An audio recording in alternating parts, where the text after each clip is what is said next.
So today what we've announced is the release of the curriculum and content for New Zealand history in schools. But of course, the teaching of that history and curriculum will formally begin in 2023. We know schools were eager to receive the curriculum, but we also know with all of the disruptions of COVID, there was a keenness for them to have a bit more time, and so that's why the formal enactment begins in next year. Look, this does feel like a really important day, and I think one of the things that just got me was walking around the school and hearing the children speak with such confidence and pride about what they'd learned and the stories and the history that they had learned.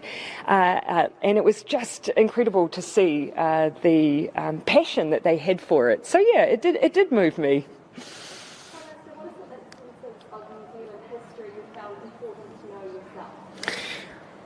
I think with during the course of my time in this job, we had the recognition of Tuia 250. And that was an opportunity, I think, for us to rightly put emphasis on the navigational history of Aotearoa New Zealand, and to hear the children here reflecting back what they'd learnt about early navigation, the skill behind operating waka hauora, and the skills that those children are learning about their ancestors. I mean, that's something that you just haven't historically heard taught in our schools.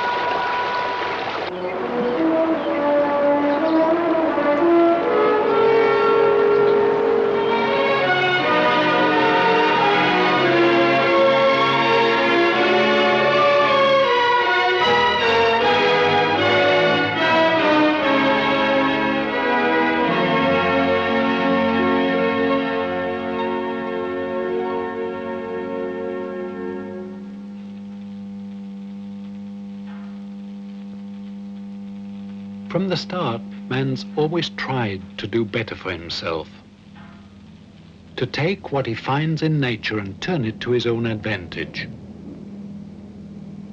Once Captain Cook had revealed New Zealand to Europe, it wasn't long before that urge to better themselves brought Europeans here. Men came to New Zealand very largely for what they could get their hands on and for what they could cart away. New Zealand was rich in the things that the world needed at that time, things that were becoming increasingly difficult to secure in the Northern Hemisphere. What the world needs today, though, is cheap energy, and that's something that New Zealand has in a variety of forms. At Tiwai Point, near Bluff, on the coast of Southland, this aluminium smelter consumes a significant proportion of New Zealand's hydroelectricity. The smelter's raw material comes from Australia, and the end product goes to Japan. New Zealand's contribution is the energy. Most of that energy is exported in the form of aluminium ingots. Some things never change.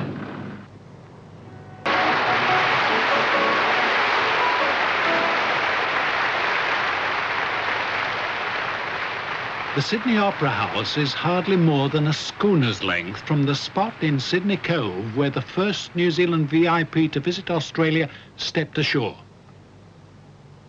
Like Heather Begg, he was a celebrity. His name was Te Pahi. He was a paramount chief of the Ngāpuhi tribe from Northland. Te Pahi came with his 5 sons in 1803 at the invitation of Philip Gidley King, Governor of New South Wales. They'd met 10 years earlier when King was Lieutenant Governor of the penal colony of Norfolk Island and had taken an unofficial trip to the Bay of Islands. King's next posting was to Government House, Parramatta, New South Wales, but he never lost his enthusiasm for New Zealand. The Ngāpuhi chief and his 5 sons were invited to be house guests at Governor King's official residence. It must have been a most remarkable sight. 6 fiercely tattooed Maori warriors sitting down to dine with the governor and his family in this elegant dining room. Everybody who'd heard anything about New Zealand at that time looked upon the New Zealanders as savages and cannibals, much more accustomed to dining on Europeans rather than with them. But King was a man far in advance of his time, though not the only one. A very good friend of his, who frequently dined with him right here, shared the governor's interest in New Zealand and its people. He was a rotund Yorkshireman, Samuel Marsden, chaplain to the convict settlement and later missionary in New Zealand, and he bred cattle just down the road from here. Both men realized that the establishment of friendly links with the natives was essential if trade was to be developed with New Zealand. Te Pahi and his sons became the first friendly link. In Sydney, they were an instant hit. From then on, Maori faces were a common sight in the streets. Governor King had begun a two-way connection that endures to this day.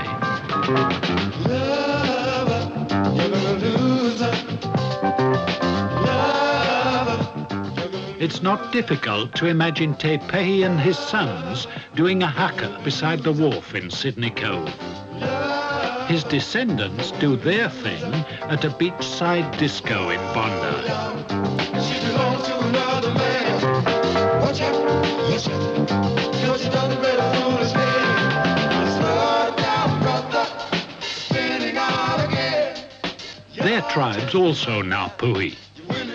They call themselves the Milford Sounds.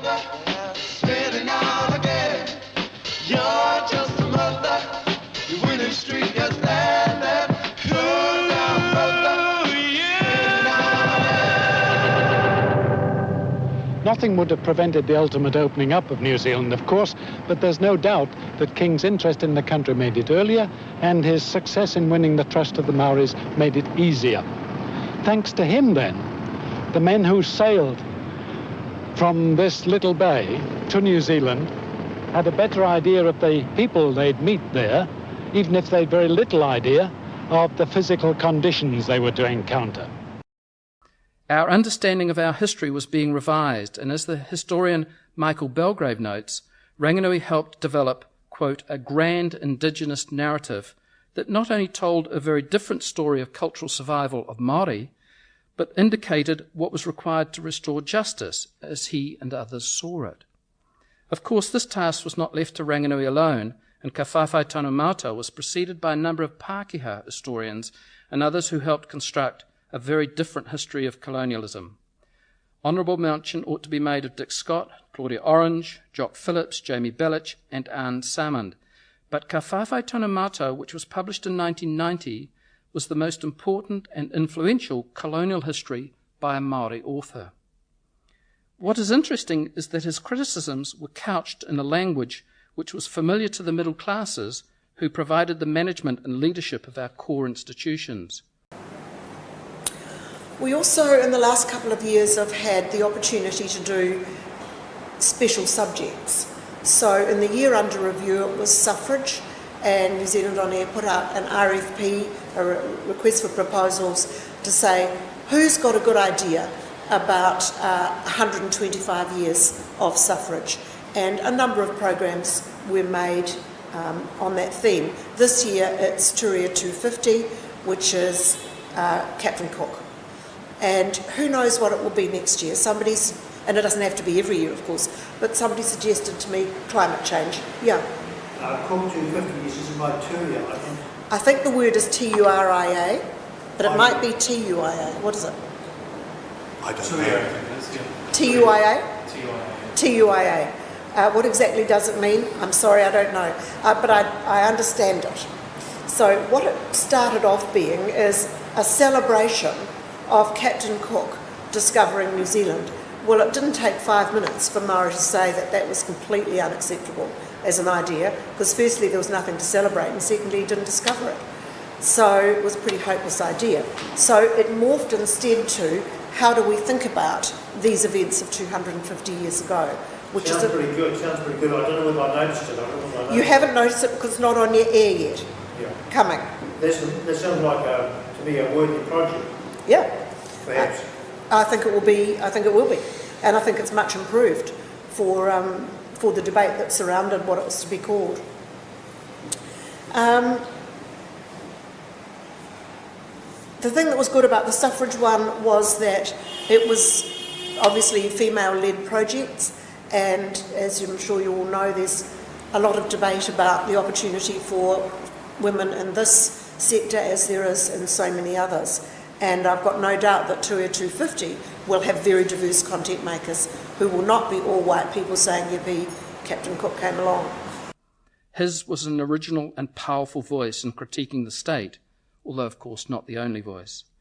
It was a voice that took the arguments of an international politics of liberation, the Marxism of Gramsci and the notion of hegemony, the critiques of colonialism offered by Fanon and Césaire, the liberation theory and the possibilities of a transformative education of Freire and Illich, and put them into a New Zealand vernacular.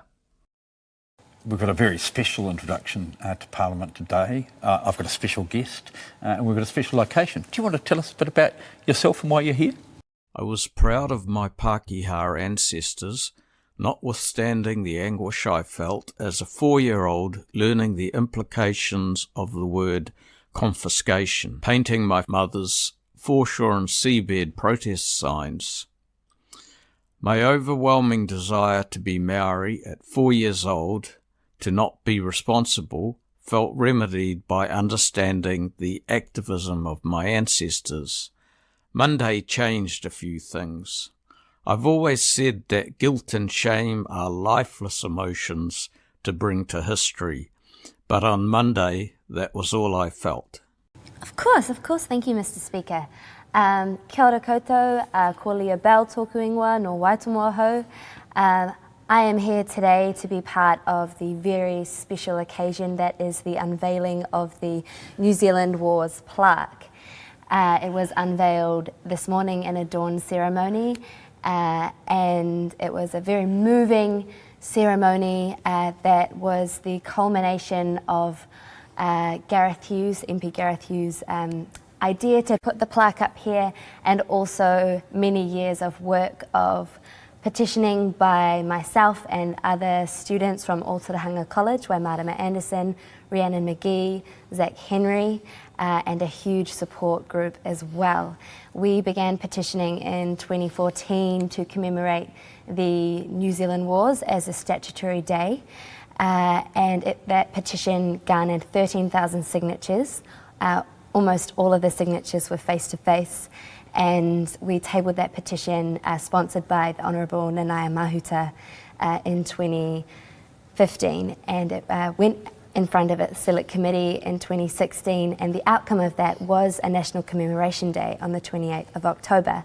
However, a clause of such in our petition was to have the New Zealand Wars strategically resourced for education in schools. So today the wonderful Prime Minister announced that that New Zealand history will be part of the core curriculum in our kura, and this is such an exciting prospect for all of us here in Aotearoa to explore our history, to garner a greater sense of unity and understanding who we are. So it's a great honour to be here today. As part of your exercise, you looked at some local areas and some local battles as well. Can you tell us a bit about what you learned from that? Of course. So that was what sparked the petition initially. We visited Orako and Rangiaowhia in 2014, and Orako and Rangiaowhia is only half an hour away from Aotearoa. And it was particularly at Rangiaowhia where we heard the descendants, the kuia and kaumātua, of the people who had been burnt alive and or escaped the massacre at Rangiaowhia that moved Waimarama and myself, hearing and feeling their mamae from that time.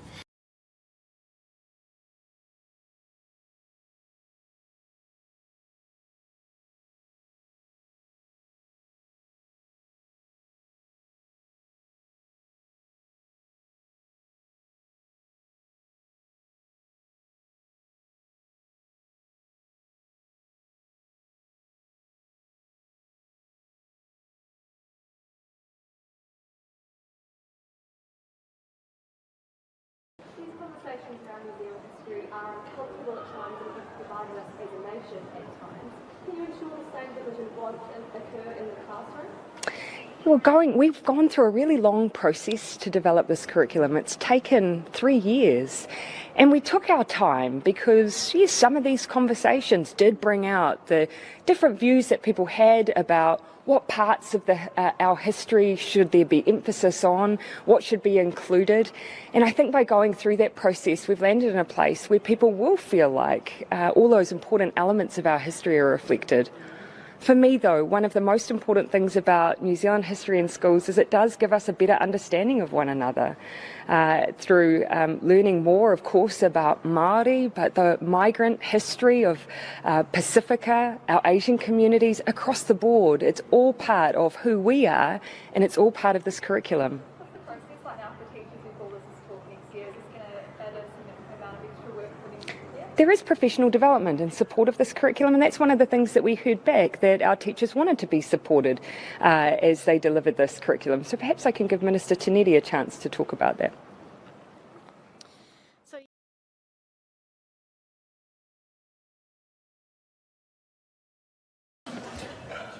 Question number 12, the Honourable Paul Goldsmith. Thank you, Mr. Speaker. My question is to the Minister of Education. Does he agree with the Prime Minister's comments in response to questions about white privilege in relation to education that, quote, it's not part of our government agenda and, quote, it's not something that we're teaching? The Honourable Jane Tinetti. On behalf of the Minister, yes. How does the Minister explain this Te Huri Hananui blueprint document guiding that program in schools, which says, quote, building critical consciousness means reflecting critically on the imbalance of power and resources in society and taking anti-oppressive action to do something about it for the better. It means recognising white privilege. Mr. Speaker, white privilege is not part of the New Zealand curriculum. I would like to inform the member, though, that the education system in the past hasn't worked for everyone in this country. It is inequitable. One of the biggest reasons for this is systemic racism. Te Huri Hanginui is one resource that works with communities to address this. Mr. Speaker, Te Huri Hanginui is a professional resource for teachers. Let me help the member understand the difference between teaching children curriculum and building and supporting teacher competence and capacity.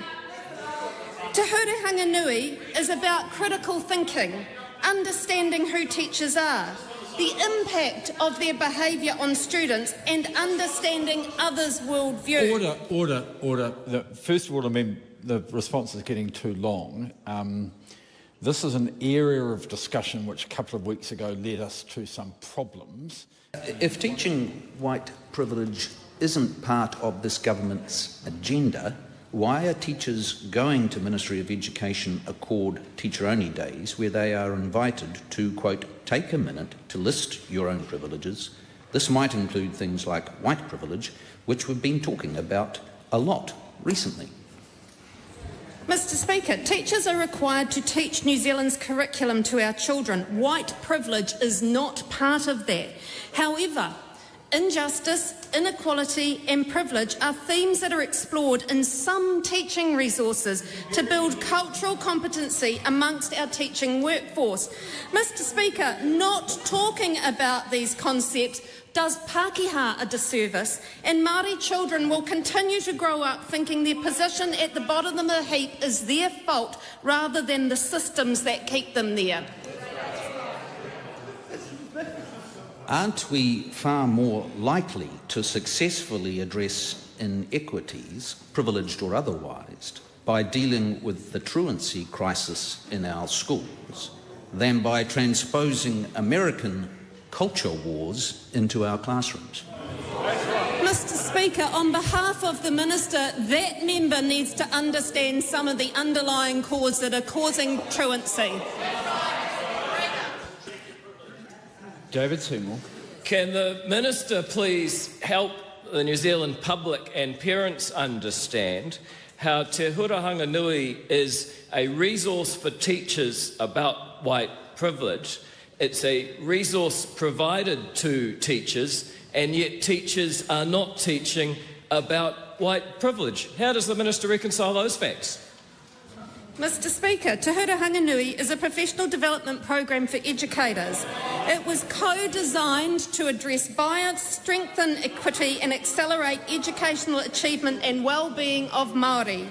At a practical level, building the community's knowledge and experience might include things like New Zealand histories, colonisations and its effects. One of the things that I would like to say, one of the things that has come up a number of times as we've been doing the study, and I just have to give a shout out for our postdoctoral research fellow, Leah McDonald, who is giving a talk in this series. Please attend it if you can. She's been very interested in what's been in the emotional dimensions of these histories. One thing that I would like to say, and this is after many conversations with this very extraordinary postdoctoral fellow, discomfort is going to be there. It is going to be difficult. That's why we call them difficult histories. There are parts that people are going to feel horrified, and they are going to feel challenged by what they hear. Hearing those stories for the first time, it can create harm. It can create a sense of guilt or shame or embarrassment, and as Vincent has said, that is not the purpose. What I will suggest is that people don't die from a moment's discomfort. People do die from ongoing structural racism, and that's what we want to address. So it is about finding age-appropriate ways so that children and young people are safe as they're hearing these stories. But we can't remove all of the hard bits from these very, very violent histories. So we need to find ways of doing it, knowing that there is going to be some upset.